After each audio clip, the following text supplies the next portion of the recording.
서로 축복하십니다. 오늘도 은혜 받고 행복하세요.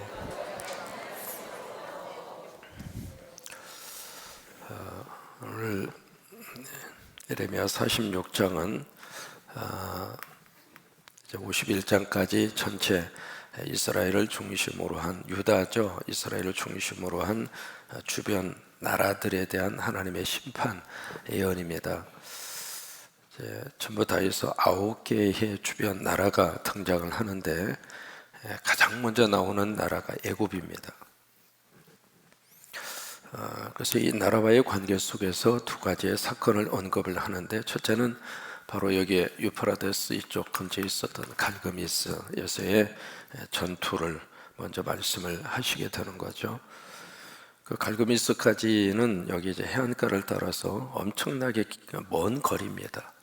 이 먼 거리에 이제 애굽이 여기 이제 아수르가 통치하고 있었던 나라인데, 그 아수르의 세력에 쇠퇴한 그 틈을 타서 애굽은 아수르까지 세력을 확장을 시킵니다. 여러분, 이게 모든 지금도 마찬가지죠. 국제 정서의 가장 변하지 않는 진리 중에 하나가, 힘이 있으면은 옆에 약한 나라를 다 먹습니다. 우리가 이만큼 이면은 충분하니까 당신들대로 그냥 사세요. 그게 국제 정세가 아니라고 그러죠. 그러니까 고대 사회에서도 똑같은 원리가 그대로 통하는 겁니다. 그러니까 애굽이 이제 세력의 확장을 위해서 이 먼 거리를 원정을 가서, 그것도 여기에 아프리카에 있었던 세 나라의 용병까지 사서 여기까지 가서 아수르를 먹은 다음에, 그 다음에 이제 여기서 신흥 세력이 확장되는데 그것이 바로 바벨론이었죠. 이게 바벨론과 갈그미스라고 하는 전투에서 BC 605년에 역사적으로 큰 어떤 획을 긋는 전쟁이 일어나게 됩니다. 이제 그 와중 속에서 무기토라고 하는 곳에서 바로 그 요아스라고 하는 하나님의 사람이, 그 이스라엘 왕이죠. 왕이 애굽과 한바탕 하다가 무기토에서 죽습니다. 이제 그 사건을 먼저 언급한 다음에, 그 다음에는 이제 바벨론 사람들이 이 애굽을 침략하게 될 것이다. 그러니까 바벨론도 마찬가지죠. 그래서 아수르를 먹고 그 다음에 그 세력의 판도를 이어서 이쪽에 예루살렘과 유다의 이쪽에 영향력을 행사하고, 그 다음에 궁극적으로 애굽까지 침투해 들어옵니다. 그래서 결국 이제 애굽에 이쪽에 이제 있었던 그 도시가 있죠. 바네네스라든지 이제 그런 도시를 치고, 그 다음에 놉이라고 하는 장소. 놉은 이제 멤피스, 직무로 말하면 애굽의 카이로입니다. 수도죠. 거기서 밑에 여기 노예 아몬까지, 그러니까 저 남부 지역입니다. 그러니까 애굽의 북쪽과 남쪽까지 철저하게 이 바벨론 사람들이 공격해서 먹을 것이다. 그 내용이거든요. 근데 그 말씀을 주시면서 오늘 본문에 27절, 28절은 무슨 말씀을 주시느냐면, 바로 여기 이제 야곱이라고 하는 말은 이스라엘에 대한 똑같은 명칭입니다. 야곱이 이스라엘이고 이스라엘이 야곱이었으니까. 그러니까 유다라고 하는 백성들이 주시는 하나님의 위로의 메시지예요. 그래서 두려워 말라, 이 말씀을 하시는데 왜 그럴까? 이게요, 애굽이라고 하는 이 나라가 여기 옆에 함께 이웃하고 나라를 살고 있는 유다의 백성들한테는 애굽은 어떤 의미에서 하나님이에요. 힘들면 가서 의지하고 싶고 도움을 받고 싶고, 그게 애굽이에요. 마치 우리나라 입장으로 보면, 자 보실까요? 우리 한국이 힘들고 어려우면 어디에다가 손을 내밀까요? 미국입니다. 그러니까 미국은 어떤 의미에서 우리 한반도의 하나님이란 말이죠. 또 역사적으로도 그런 역할을 감당을 했고요. 지금도 마찬가지입니다. 우리나라가 독자적으로 정치, 경제 모든 것을 주도적으로 끌고 가는 것처럼 보이지만은 우리나라뿐만이 아니죠. 거의 대부분 나라들이 그 역학관계를 가지고 있습니다만은, 우리나라의 배후 속에 쭉 들어가서 보면 미국이라고 하는 나라가 딱 버티고 있는 거예요. 또 하나, 미국이라고 하는 나라를 깊이 들어가서 보면 겉으로 몇 사람이 보이고 있습니다만은, 미국이라고 하는 나라를 지금 누가 움직이고 있는가, 그 면을 저렇게 들어가서 보면 참 거기에는 누가 있는가? 유대인들이 있습니다. 전 세계의 역사의 판도의 구도가 그렇잖아요. 그러니까 이 애굽이라고 하는 나라는 이 유다의 입장으로서는 하나님처럼 의지하고 싶은 나라, 아니면 도움을 받고 싶은 나라. 또 실질적으로 애굽은 유다의 백성들에게 많은 힘이 됐고 도움이 됐고 그리고 의지가 됐던 게 사실입니다. 이 애굽이라는 나라는 고대 이 지중해를 중심으로 한 고대 사회에서 뭐라고 하는 닉네임이 붙었느냐면 바로 고대 사회고 중동 지역의 곡간이라고 그랬어요. 나일강이 쭉 흐르고 있고 거기서 늘 농사를 지을 수가 있었고 그래서 곡간이 풍성했어요. 그랬던 이 애굽이 바로 바벨론에 의해서 여기서 침공을 당해서 망하는 거예요. 물론 이제 완전히 멸망시키지는 않을 것이다 그 말씀을 하셨는데, 그러니까 그것을 봤을 때 이 유다의 백성의 입장으로서는 이게 충격도 보통 충격이 아닙니다. 그 거대한 애굽이 고대 사회에서 나일강의 문화와 문명을 발생시킨 그런 나라가 어떻게 망할 수가 있는가? 그것이 이제 이 이스라엘 백성들한테는 큰 충격이 오는 거죠. 이제 그런 그 유다의 백성들에게 오늘 하나님은 몇 가지 메시지를 주시고 있습니다. 47절에 보시면은 그렇게 말씀을 시작을 하죠. 27절에 보시면은 맨 처음에 어떻게 이들을 부르느냐면 누구라고 말씀하죠? 내 종이라, 내 종. 내 종이라고 하는 것은 하나님의 종이다 그 말입니다. 여러분, 구원이라고 하는 문제를 이야기할 때 이 구원이라고 하는 단어 속에 어떤 영적 의미를 담고 있는가? 마귀와 사탄의 종이었던 사람이 누구 종이 되느냐면 하나님의 종이 되는 거예요. 하나님의 종. 그러니까 사종에서 하종으로 바꾸는 것이 구원입니다. 그러니까 우리는 구원받았다 그 이야기는 나는 하나님의 종이다 그 말이에요. 여러분 그렇게 인정하십니까? 여기 야곱에게 그렇게 부르고 있어요. 나의 종 야곱아. 그러니까 우리는 어떤 마귀와 사탄에게 매여있는 그런 종이 아니고 세상의 물결과 세상의 사상에 매여서 살고 있는 그런 인생이 아니고 우리는 하나님의 종입니다. 우리는 성령님의 능력 안에 있고 우리는 예수님의 종이고, 그래서 여기서 분명하게 그들에게 자기 인식을 심어주고 있는 거예요. 너는 하나님의 종이다. 너는 나의 종이다. 우리가 그 긍지와 자부심을 가지고 우리가 오늘 하루의 삶을 살았으면 좋겠습니다. 어느 때는 마귀와 사탄의 그냥 꾸임에 넘어가서 그럴 수도 있습니다만은 결국 우리는 하나님의 자녀고 하나님의 거룩한 종이고, 그래서 우리가 어깨를 쫙 펴고 우리 삼남신도 하나님의 종입니다. 해보실까요? 나는 하나님의 종이다. 그래, 하나님의 종. 그러면서 야곱아 이스라엘아, 그렇게 야곱은 변화받기 전의 이름이죠. 이스라엘은 변화받은 후의 이름이에요. 그래서 그를 두 번이나 부르면서 두 번에 걸쳐서 말씀을 합니다. 뭐라냐면 두려워하지 말라. 두려워하지 말라. 이걸 한 번이 아니라 두 번이나 말씀을 하시거든요. 두려워하거나 fear, 두려워하지 말라. 여러분 이사야 41장 10절에서도 같은 말씀을 하시잖아요. 두려워하지 말라. 나는 내 하나님이 되매니라. 놀라지 말라. 내가 너와 함께 함이니라. 내가 너를 도와주리라. 참으로 나의 의로운 오른손으로 내가 너를 붙들리라. 이사야 41장 10절인데 그 말씀 이렇게 묵상할 때마다 큰 힘이 돼요. 왜요? 두려움이 한두 가지가 아닙니다. 하루의 삶을 시작하면서도 두려움이 막 엄습해 올 때가 있고, 이게 건강에 대한 두려움, 미래에 대한 두려움, 자녀에 대한 두려움, 국가에 대한 두려움, 이게 두려움의 요소가 우리 주변 속에 이게 먼지보다도 더 많을 정도로 수없이 많은 두려움이 우리 속에, 우리의 생각 속에 막 밀려오는데, 이 두려움은요, 이게요 세금도 안 내고 들어와서 여기서 또아리 틀고 자리 잡고 계시는 거예요.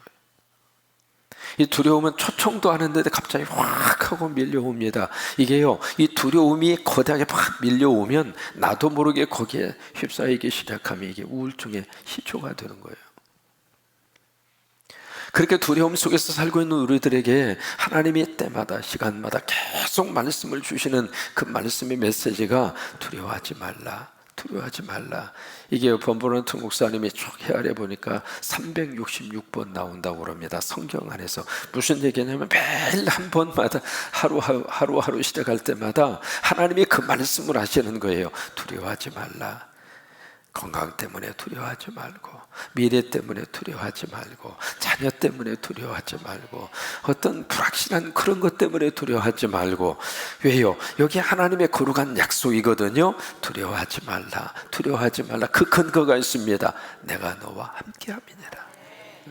이것이 두려워하지 않을 수 있는 하나님의 거룩한 약속입니다. 하나님이 함께 하신다 그 말이에요. 세상 끝날까지 내가 너를 떠나지 아니하리라. 그 말씀으로 우리가 두려움의 바이러스를, 두려움의 이 박테리아를 진멸시키고, 두려움이 막 몰려올 때마다 믿습니다. 하나님이 나와 함께 하십니다. 그 믿음으로 두려움의 어두운 세력을 다 몰아내시고. 여러분, 갓난 아이들이 엄마 아빠 있는데 두려워하던가요? 아이가 어리면 어릴수록 아빠 엄마만 있으면 전혀 두려운 기색이 없습니다. 어제 이제 어린이집 아이들 안수를 했는데, 어느 한 아이가 와서 안수하면 이렇게 와서 무릎 꿇고 딱 이렇게 안수기도 받거든요. 근데 그 녀석은 오더니 나쁘다고 엎어져가지고 손을 이렇게 하고, 그 사제 서품할 때 그런 식으로 서품을 받거든요. 근데 아무튼 와가지고 완전히 바짝 엎드리더니 거기서 이제 안수 받는 거예요. 그걸 보면서 안수하는 나도 킥킥대고, 왜 그렇게 안수를 해본 역사가 없거든. 창조 이래 처음이거든. 그 모습을 보고 있는 선생님들도 킥킥대고 그러면서 이제 안수 저기를 했는데, 여러분, 아이들 보면은요, 이 부모님 아니면 보호자만 있으면 전혀 걱정하지 않는 거예요. 우리 하나님은 우리 보호자, 우리 부모님보다도 우리를 더 사랑하시고 우리의 곁을 떠나지 아니하시고, 그래서 환경보다 중요한 것은 누가 나와 함께 하느냐, 그거예요. 그러니까 다니엘이 사자굴 속에 던져졌지만은 사자굴 속에 누가 함께 하셨는가? 하나님이 함께 하셨죠. 그러다 보니까 사자굴이 은혜 받는 은혜굴로 바뀌어진 거예요. 사다락하면서 그 아벤노우가 푸른 불 속에 던져졌잖아요. 환경은 가장 최악의 환경인데 하나님이 함께 하니까 머리털 하나 상하지 않았잖아요. 그래요. 두려워하지 말라. 왜? 내가 너와 함께 함이니라. 애굽이 망하는 이 현상을 보면서, 그러면 우리 어떡하나? 미국이 우리를 도와주지 않으면 어떡하나? 미국이 여기서 우리를 떠나면 어떡하나? 그 속에서 두려움 속에 있는 우리들에게 하나님은 말씀하세요. 아니다. 내가 너와 함께 함이니라. 내가 너와 함께 함이니라. 그것이 두려움을 이길 수 있는 가장 강력한 비결이에요. 그러면서 놀라지 말라. 너를 원방 근처에서 다 불러 모아서 다시 이 땅으로 돌아오게 하리라. 그래서 여기서 평안히 안전하게 너희들이 거하도록 역사할 것이다. 미래에 대한 하나님의 약속입니다. 여러분, 그 미국에 가시면 꼭 보고 싶은 것 중에 하나가 금문교입니다. 샌프란시스코에 가시면은 지금 이제 가서 보아도 장관이죠. 그 길이가 2,825m입니다. 그 넓이가 27m입니다. 밑에서부터 이 높이가 70m입니다. 그 현수교라고 그러거든요. 양쪽으로 다 이렇게 해놓고 거기서 이렇게 줄로 해가지고, 세상에 그게 말이죠. 미국 토목학교에서 세계 7대 불가사의 중에 하나라고, 그 공사를. 왜냐하면 그 간만의 차이가요, 장난이 아닙니다. 어떻게 거기에서 그렇게 공사를 했을까? 그게 1933년도에 착공을 해서 4년 만에 그 금문교, 샌프란시스코의 금문교가 완성이 됐습니다. 1937년도에 완성이 됐거든요. 지금부터 그 수십 년 전에 어떻게 토목학의 기술을 가지고 그 샌프란시스코 금문교를 만들어냈을까? 그게 의아할 정도로. 근데 처음에 이 공사가 시작이 될 때 이게 밑에서 위에까지 높이가 70m니까 공사하려면 더 높아야 되잖아요. 이게 높은 데서 이게 공사하다가 그냥 아찔하니까 순간적으로 떨어져서 거기서 인부가 35명이 죽어요. 그래서 도대체 이거 어떡할까? 그러다가 그 다음에 어떻게 했느냐면 간단한 원리죠. 일하고 있는 그 밑에다 뭘 쳤느냐면 뭘 쳤을 것 같아요? 안전 그물망을 친 거예요. 근데 신기하게도 그 그물망을 딱 친 다음에는 떨어져서 죽는 사람이 하나도 없었어. 왜냐하면 떨어지더라도 그물에 딱 걸리니까 안심이 드는 거예요. 참 그런 것 같아요. 우리들에게도 성령의 그물을 탁 치고 실수하다가 떨어지더라도 성령님이 우리를 탁 받아주시고, 조금 이렇게 좀 몸이 안 좋아서 좀 약한 부분이 보인다 하더라도 성령님이 우리를 탁 이렇게 받아주시게 될 것이고, 그것이 우리로 하여금 이 두려움을 이길 수 있게 하시는 하나님의 거룩한 방법이에요. 그래, 오늘 하루도 두려워하지 말라, 내가 너와 함께 함이니라. 이 하나님의 거룩한 말씀 우리 안에 큰 은혜로 와닿을 수 있게 되기를 주의 이름으로 축원합니다. 타임즈에서 이렇게 심층 분석을 했습니다. 사람이 과연 몇 가지 두려움을 가지고 사는가? 276가지입니다. 각자마다 그렇게 많은 두려움의 요소를 가지고 그렇게 살아가는데, 그 속에서 하나님이 다시 한번 말씀합니다. 나의 종 야곱아, 두려워하지 말라, 내가 너와 함께 함이니라. 이 말씀이 오늘 하나님의 귀한 말씀으로 가슴에 와 닿을 수 있게 되기를 축복합니다. 28절에 다시 한번 말씀하시죠. 여호와의 말씀이니라, 내 종 야곱아, 내가 너와 함께 있나니, 참 함께 있나니 두려워하지 말라. 내가 너를 흩었던 그 나라들을 다 멸할지라도, 그게 아수르와 바벨론입니다. 다 흩어버렸잖아요. 아수르가 와가지고 이스라엘을 다 흩어버렸고, 바벨론이 와서 유다를 다 흩어버렸고, 그래서 여기서 이제 포로로 끌려간 사람이 있고, 여기서 애굽으로 와서 피난 와서 살고 있는 사람들이 있었어요. 여기 예수님 당시에도요, 여기 유다에서 박해가 있으면은 이 애굽 쪽으로 데려가서 이쪽에 알렉산드리아라고 하는 이쪽 지역에 피난 와서 살고 있었던 유대인들이 수십만 명입니다. 그러니까 그들을 흩었던 나라들을 다가 내가 다 멸할지라도, 그러니까 아수르와 바벨론, 그들을 다 멸할지라도 그 다음에 뭐라고 약속을 하시느냐면 너는 사라지지 아니하리라. 여러분, 이 말씀대로 아수르, 바벨론 우리가 성경에서만 발견하고 있잖아요. 고고학적으로만 우리가 확인하고 있잖아요. 근데 지금 이스라엘은 남아있잖아요. 너는 사라지지 아니하리라. 근데 그 다음 말씀을 좀 주의해서 보셔야 됩니다. 거기다가 내가 너를 그 앞에 사라지지 아니하리라 하고 거기다가 그러나, 그걸 써붙여야 돼요. 그래야 문맥이 통합니다. 사라지지 아니하리라, 그러나 내가 너를 법도대로 징계할 것이다. 여러분, 이 법도대로라고 하는 말은 영어로 말하면 in any measure, 어느 정도라고 하는 뜻이에요. 그러니까 법대로 내가 너를 징계한다, 그 말씀이 아닙니다. 만약에 하나님이 법대로 징계하면 살아남을 수 있는 사람이 없어요.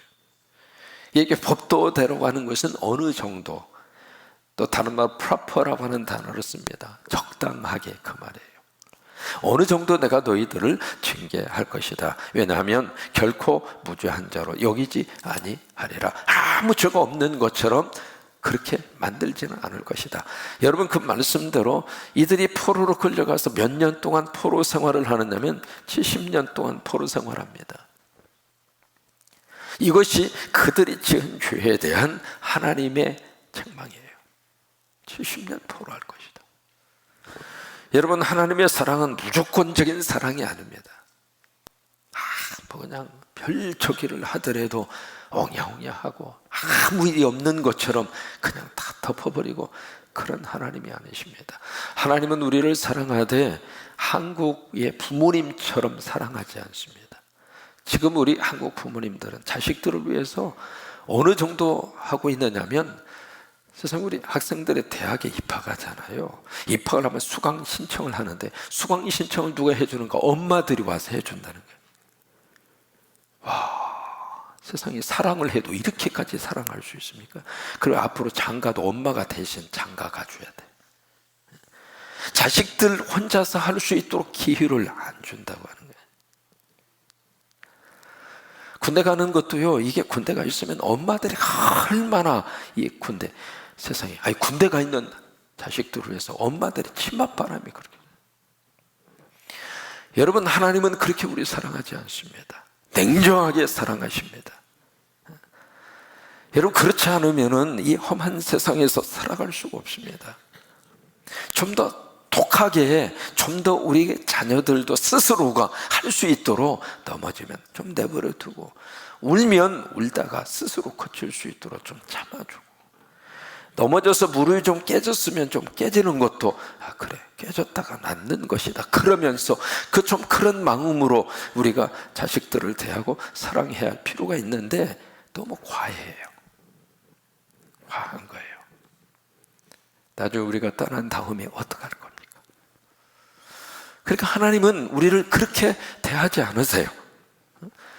그러니까 죄에 대해서 분명히 법도대로 내가 너희를 징계할 것이다. 그래서 70년 뼈를 깎는 고통과 아리와 그리고 눈물의 세월을 지나게 하시는 거예요. 그리고 나서 70년이 지난 다음에 다시 그들을 내가 돌아오게 하리라 해서 여기 바벨론이라고 하는 나라를 그 다음에 50장, 51장에서 바벨론을 다루잖아요. 바벨론이라고 하는 나라의 그 역사의 판도를 바꾸셔서 고레스를 통해서 이 땅에 그 백성을 보내게 하시잖아요. 오늘 말씀을 통해서 두 가지의 메시지를 듣습니다. 첫째로, 모든 역사의 주권자는 하나님이십니다.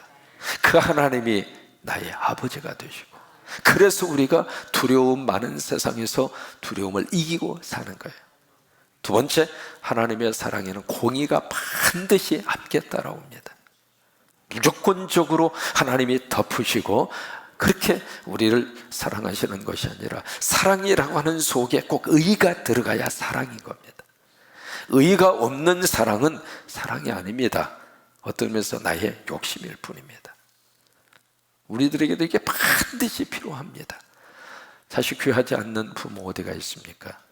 뭐라도 다 주고 싶은 게 자식이죠. 그러나 그것이 결코 자식을 향한 올바른 사랑이 아니죠. 그러니까 사랑 속에 의가 함께 들어가야, 그래야 진정한 사랑이 우리가 해줄 수가 있고, 또 하나님이 그렇게 우리를 사랑하신다고 하는 거예요. 오늘 하루 이 말씀이 은혜가 되시기를 바라고, 오늘 하루도 승리하시기를 주의 이름으로 축원합니다.